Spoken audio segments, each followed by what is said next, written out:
बच्चों, कैसे हैं आप सब। आई होप आप सभी अच्छे से होंगे, आपके फैमिली में सभी आपके पेरेंट्स अच्छे होंगे। आज हम यहाँ बात करेंगे जो आजकल चारों तरफ आपको शोर सुनने को मिल रहा है, प्रैक्टिकल्स। यस, आज हम बात करेंगे प्रैक्टिकल्स की। तो अभी यहाँ पे मैं बात करूंगी अकाउंटेंसी प्रैक्टिकल्स की, कि अकाउंट्स के प्रैक्टिकल्स में आप 20 आउट ऑफ 20 कैसे ला सकते हैं। बहुत इजी होता है 20 आउट ऑफ 20 मार्क्स लाना। तो इसकी हम बात करते हैं। तो टेंशन वाली बिल्कुल बात नहीं है, डरना नहीं है। यहाँ पर बस जो मैं स्टेप्स आपसे बोलूँ आपको बस वही फॉलो करने हैं। आई एम श्योर अगर आप ये स्टेप्स फॉलो करेंगे तो आपको 20 आउट ऑफ 20 बहुत आराम से नंबर मिल जाएंगे। तो बिल्कुल घबराने वाली बात नहीं है। देखो बेटा, होता क्या है प्रैक्टिकल्स में, जैसे मेरे स्कूल में प्रैक्टिकल होने वाला है, आपकी भी प्रैक्टिकल डेट्स आ गई होगी। एक एक्सटर्नल आएगा, दूसरे स्कूल से एक एक्सटर्नल आएगा आपके प्रैक्टिकल कराने के लिए। अब इस प्रैक्टिकल में ये 20 नंबर कैसे मिलते हैं, ये कहाँ डिवाइड होते हैं, पहले हम वो समझ लेते हैं। ठीक है, तो ये 20 नंबर, ये 20 मार्क्स आपके 3 जगह डिवाइड होंगे। प्रैक्टिकल फाइल, जो आपकी प्रैक्टिकल फाइल होगी, आपकी प्रैक्टिकल फाइल बनवाई होगी जिसमें एक कॉम्प्रिहेंसिव प्रोजेक्ट होगा और 2 स्पेसिफिक प्रोजेक्ट्स बनवाए होंगे, कैश फ्लो के ऊपर या रेशियोज के ऊपर या फिर सेगमेंट एनालिसिस के ऊपर ना। तो ये प्रोजेक्ट्स आपसे बनवाए गए होंगे। अगर आपको प्रैक्टिकल फाइल बनानी है या आइडिया लेना है तो आप मुझे बता सकते हैं, मैं चैनल पर शेयर कर दूंगी तीनों सब्जेक्ट्स की, accountancy, business studies and economics. चलिए बात करते हैं प्रैक्टिकल फाइल की। तो देखिए, आपको रिप्रेजेंट करती है आपकी फाइल। तो फाइल पर थोड़ी सी मेहनत कर लेना, थोड़ी फाइल अच्छे से बना लेना। हाँ, ये भी नहीं है कि अपनी दीदी से बनवा लें, अपनी भाभी से बनवा लें, अपने चाचा ताऊ के बच्चों से बनवा लें ना।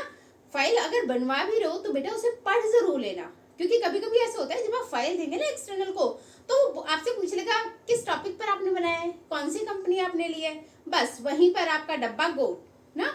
तो फाइल को पढ़कर जरूर जाना है आपको कि फाइल आपने किस कंपनी की ली है, क्या आपने डेटा एनालिसिस लिया है, कैसे आपने उसे एनालाइज किया था, कंक्लूजन आपका क्या आया था, किस कंपनी को किसके साथ आपने कंपेयर किया था, कैश फ्लो स्टेटमेंट में क्या आपका रिस्पॉन्स आया था। ठीक है, तो ये सारी चीजें आपको थोड़ा सा पढ़ के जाना है अपने फाइल के बारे में। तो ये तो होगी प्रैक्टिकल फाइल। अब बात करते हैं रिटन टेस्ट। एक रिटन टेस्ट होता है, आपके स्कूल में भी होगा, आपके स्कूल के टीचर्स बनाएंगे। वो आपको, ये तो देखो बच्चों को बताया नहीं जाता, बट मैं ऑनेस्टली बता देती हूँ आपको, वो शेयर हो जाता है, बच्चों को बता दिया जाता है, इनडायरेक्टली हेल्प करा दी जाती है बच्चों की। लेकिन हाँ, इसका मतलब ये नहीं है कि आप पढ़े ना। ठीक है, तो ये 12 मार्क्स का रिटन टेस्ट होगा। यहाँ थोड़ा सा आपके स्कूल के टीचर्स का भी रोल होता है, थोड़ा सा उनकी भी रिस्पेक्ट करिए। प्रैक्टिकल्स के मार्क्स भी लेने हैं, इसीलिए नहीं, टीचर्स हैं आपके, थोड़ा सा उन्हें भी रिस्पेक्ट दीजिए। तो ये 12 मार्क्स, इसमें वो आपकी पूरी हेल्प करेंगे। ठीक है, तो ये 12 मार्क्स का जो टेस्ट होता है, हाँ ऐसा नहीं है हर स्कूल में हेल्प होती है। ठीक है, तो ऐसा ना हो आपके स्कूल में टीचर ना करें, सारी खुंदस सभी निकाल लें। तो ये रिटर्न टेस्ट होता है बेटा आपका कैश फ्लो स्टेटमेंट और रेशियो एनालिसिस से। तो ये 2 चैप्टर आपको पढ़ने हैं, 6 मार्क्स ईच का ये टेस्ट होगा, रिटर्न टेस्ट। 6 नंबर के क्वेश्चन होंगे कैश फ्लो स्टेटमेंट के और 6 नंबर के क्वेश्चन होंगे आपके रेशियो के। तो ये 2 चैप्टर आपको रेडी करने हैं अपने रिटन टेस्ट के लिए। जिनका होम स्कूल होता है, एफिलिएटेड स्कूल है, वहां बहुत ज्यादा प्रॉब्लम नहीं होती। बट जिनका एफिलिएटेड स्कूल नहीं है, किसी और स्कूल के थ्रू वो एग्जाम्स दे रहे हैं या प्रैक्टिकल्स दे रहे हैं, वहां थोड़ी सी प्रॉब्लम होती है, क्योंकि वहां उन बच्चों के साथ कहीं ना कहीं पार्शियलिटी देखने को मिलती है। तो आप ये दोनों चैप्टर्स अच्छे से पढ़कर जाना। और जिनका एफिलिएटेड स्कूल है, वहां पर तो वहां के टीचर्स ये पेपर बना रहे होंगे और आपसे प्रैक्टिस भी कराई होगी इस टाइप के क्वेश्चंस की। तो आपको टेंशन वाली बात नहीं है, जैसे डिजिट्स चेंज रहेंगी, क्वेश्चंस वही रहने हैं। ठीक है, और वैसे भी वो रिटर्न में हेल्प हो जाती है। तो ये 12 मार्क्स में से आपको 11, 10 आराम से मिल जाते हैं, इनफैक्ट 12 भी मिल जाते हैं। तो यहाँ टेंशन लेने वाली बात बिल्कुल नहीं है, यहाँ टेंशन वाली बात नहीं है। फाइल आप बना ही लेंगे या बनवा लेंगे, लेकिन पढ़कर जरूर जाना। अब बात करते हैं वाइवा। सबसे इंपॉर्टेंट पार्ट होता है वाइवा, ये 4 मार्क्स का है। तो अगर आप वाइवा में बाय चांस 1% के लिए अगर आप नहीं कुछ कर पाते हैं तो 16 मार्क्स आउट ऑफ 20 आपको आराम से मिल जाते हैं। ठीक है, अब बात करते हैं हम वाइवा की। तो वाइवा में वैसे तो जो क्वेश्चंस एक्सटर्नल पूछते हैं, जैसे मेरा अपना एक्सपीरियंस रहा है, मेरे स्कूल में जो एक्सटर्नल्स आते हैं वो जो क्वेश्चंस पूछते हैं, जनरली वो क्वेश्चंस इन्हीं दोनों चैप्टर्स से होते हैं, कैश फ्लो स्टेटमेंट या रेशियो। तो यहाँ रेशियो के फॉर्मूलेस आप पढ़ लेना अच्छे से। मैंने अपने चैनल पर रेशियोज की वीडियो बनाई हुई है जिसमें एक ट्रिक के थ्रू फॉर्मूलेस सिखाए हुए हैं कैसे आप याद कर सकते हैं, ठीक है। अब यहाँ पे कैश फ्लो स्टेटमेंट की बात करें तो कैश फ्लो स्टेटमेंट का भी फॉर्मेट मैंने ट्रिक के थ्रू बताया हुआ है, पूरा फॉर्मेट एक पूरे ट्रिक के साथ मैंने बताया हुआ है, वो भी आप यहाँ से पढ़ सकते हैं। तो ये दो चैप्टर्स आपको अच्छे से पढ़ के जाने हैं, cash flow statement and ratio. फिर भी बहुत सारे बच्चे ऐसे हैं जिन्हें इन्हीं दोनों चैप्टर से सबसे ज्यादा प्रॉब्लम थी। अब उस प्रॉब्लम का क्या करें, तो उसका भी सॉल्यूशन है। मैंने आपसे पहले बोला ना, टेंशन लेने की जरूरत नहीं है। तो यहाँ पर अब आप क्या कर सकते हैं भाई, यहाँ पे आपको क्या करना है, कोई भी एक टॉपिक जो आपको अच्छे से आता हो उससे रेडी करके जाना है। अब जैसे मैं अपने स्कूल का आपके साथ एक शेयर करना चाहती हूँ एक सिचुएशन। एक बार क्या हुआ, एक बच्चे को बुलाया गया, उससे कैश फ्लो स्टेटमेंट की ट्रांजेक्शंस पूछी गई कि बेटा बताइए ऑपरेटिंग में जाना है, इन्वेस्टिंग में जाना है या फाइनेंशिंग में जाना है। अब वो बच्चा बिल्कुल कंफ्यूज। तो अब मैं वहीं पर बैठी थी, आपके स्कूल के टीचर्स भी आपके एक्सटर्नल के साथ बैठे होंगे। तो मैंने उससे बोला, बच्चे से, देखो दो तरीके होते हैं, या तो एक्सटर्नल को अपने जोन में ले आओ या उसके जोन में चले जाओ। उसके जोन में आप तब जा सकते हैं जब वो जो पूछ रहे हैं वो आपको आता हो। अब अगर जो वो पूछ रहे हैं वो आपको नहीं आता तो फिर स्मार्ट गेम खेलना है। यहाँ पे यहाँ क्या करना है, एक्सटर्नल को अपने जोन में आप ले आए। अब अपने जोन में आप कैसे लेके आ सकते हैं, मैंने उस बच्चे से बोला, जब मेरे साथ एक्सटर्नल बैठा हुआ था तो मैंने उस बच्चे से बोला, अच्छा बेटा कोई बात नहीं, चलो ये नहीं आ रहा ना, आपने कौन सा टॉपिक अभी भी रेडी किया था आप वो बताइए, वाईवाई के लिए कौन सा टॉपिक रेडी करके आए हो। उसने बोला मैम गुडविल रेडी किया है। तो बस अब एक्सटर्नल के पास हमने क्या किया, एक्सटर्नल को अपने जोन में ले आए। उसने बोला गुडविल, तो अब एक्सटर्नल गुडविल से क्वेश्चन पूछेगी या पूछेगा, ठीक है। तो एक्सटर्नल को अपने जोन में आपको कैसे लेके आना है, वो आपका स्मार्ट वर्क होगा। तो या तो जो एक्सटर्नल आपसे पूछ रहे हैं वो आंसर आप दे पा रहे हैं, बहुत अच्छी बात है। नहीं दे पा रहे तो उसे अपने जोन में आप ले आइए, ठीक है। तो आपको जो भी टॉपिक अच्छे से आता है आप बता सकते हैं कि सर या मैम मैंने अभी ये टॉपिक रेडी किया है, आप इससे क्वेश्चंस पूछ लीजिए। बट हाँ, अगर आपने कोई टॉपिक उन्हें बताया है तो मेक श्योर आपको उस टॉपिक के आंसर्स पता हो।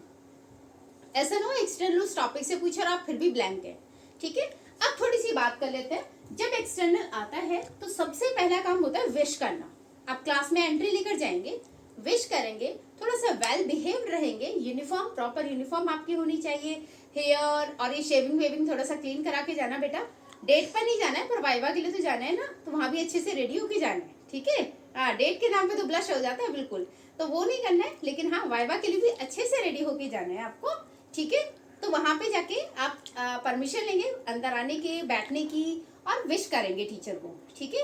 तो ये आपको थोड़ा सा, टीचर भी आपकी कंफर्ट जोन में आ जाती है और आप भी टीचर के साथ कंफर्ट जोन में आ जाएंगे। अब यहाँ पर उसके बाद आप अपनी फाइल को रिप्रेजेंट करेंगे अच्छे से, फाइल वो देखेंगे। फाइल के बारे में मैंने जैसे पहले बताया, थोड़ा सा पढ़कर जाना कि आपने किस टॉपिक के ऊपर फाइल बनाई है, कौन सी कंपनी आपने ली है, ये उसको एनालिसिस आपने कैसे किया उसका, ठीक है। तो वो थोड़ा सा आपको पता होना चाहिए। बात आती है फिर टॉपिक की, तो जो टॉपिक आपको आता है आप वो टॉपिक उन्हें बता सकते हैं। अब यहाँ पर एक चीज प्रॉब्लम होती है बच्चों को, लैंग्वेज की। तो बेटा देखो, ऑनेस्टली मैं बता रही हूँ, हम काफी टाइम से प्रैक्टिकल कराते आ रहे हैं, मैं अपना पर्सनल एक्सपीरियंस ही आपके साथ यहाँ शेयर कर रही हूँ। लैंग्वेज बैरियर नहीं होता। तो अगर आपको इंग्लिश में आंसर आता है वेल एंड गुड, नहीं आता तो आप हिंदी में आंसर दे सकते हैं, ना कि डम बैठे रहे आप, ठीक है। तो डम लोगों की तरह नहीं बैठना है, बिल्कुल साइलेंट नहीं बैठना है, ब्लैंक नहीं बैठना है। आपको जो आंसर आता है वो आंसर आपको देना है। और एक्सटर्नल भी भाई किसी स्कूल का टीचर ही तो है, हम लोग भी समझते हैं बच्चे कितना पढ़ रहे हैं, कितने टेंशन में है, ठीक है। तो वहां जाके आप बोल सकते हैं कि मैम अभी थोड़ा सा मैं टेंशन में हूँ, ये टॉपिक मुझे याद नहीं आ रहा, आप प्लीज इस टॉपिक से मुझसे पूछ लीजिए, ठीक है। तो वो टॉपिक वो टीचर आपसे पूछेगा, आप उसका आंसर देना। अच्छा, जब भी वाइवा होता है तो वो ग्रुप में होता है मोस्टली, मेरे स्कूल में तो अभी तक ग्रुप में हुआ है। आपके स्कूल में कैसे होता है वो आप कमेंट में मुझे जरूर बताना। तो 4 या 5 स्टूडेंट के एक बैच होता है जिसमें वाइवा होता है। अब आपको उन 4 या 5 स्टूडेंट में अटेंशन लेनी है। अटेंशन कैसे लेनी है, अगर वो टीचर कोई क्वेश्चन पूछ रहा है, ऐसा नहीं है कि आप आंसर देते जा रहे हैं, नहीं नहीं नहीं नहीं, बिल्कुल ऐसे भी नहीं, ओवर रिएक्ट भी नहीं करना है वहां पे जाके ना, ओवर एडवांस नहीं बनना है, ठीक है। वहां शो ऑफ नहीं करना है, जितना एक्सटर्नल पूछते हैं उतना बताना, अदरवाइज बेटा वो अपने जोन में ले जाएगा आपको, फिर इतने क्वेश्चंस पूछेगा कि कहीं ना कहीं आपको अटकाएगा जरूर, ठीक है। तो वो गलती नहीं करनी है, हमें यहाँ पर शो ऑफ नहीं करना है। अगर 5 बच्चे हैं आपके बैच में, उनसे कुछ क्वेश्चंस पूछे जा रहे हैं, अगर आपको वो क्वेश्चन आता है तो जस्ट रेज योर हैंड, अपना हैंड रेज करिए और मैम से आप बोल सकते हैं मैम मे आए, तो आप ये करके आप आंसर दे सकते हैं।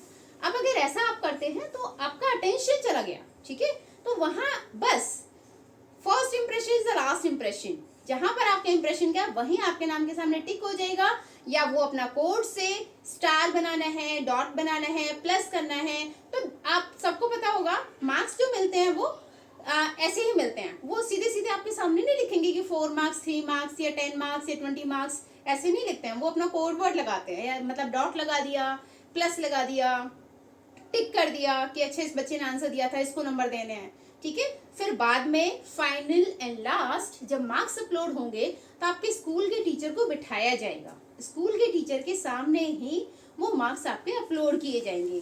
तो बेटा अपने टीचर से भी थोड़ा सा बनाकर रखिए, अपने स्कूल के टीचर से, ताकि वो लास्ट मोमेंट पे रिक्वेस्ट कर सके। बाई चांस अगर किसी बच्चे के मार्क्स कम हो जाते हैं तो वो रिक्वेस्ट भी कर लेते हैं कि सर देखिए बच्चा अभी कुछ प्रॉब्लम थी घर में, इश्यूज थे, बच्चा पढ़ नहीं पाया, लेकिन बच्चा अच्छा है, अच्छा कर सकता है, मेहनत कर रहा है, तो वो थोड़े से मार्क्स अप डाउन हो जाते हैं, तो उसकी टेंशन बिल्कुल नहीं लेनी है।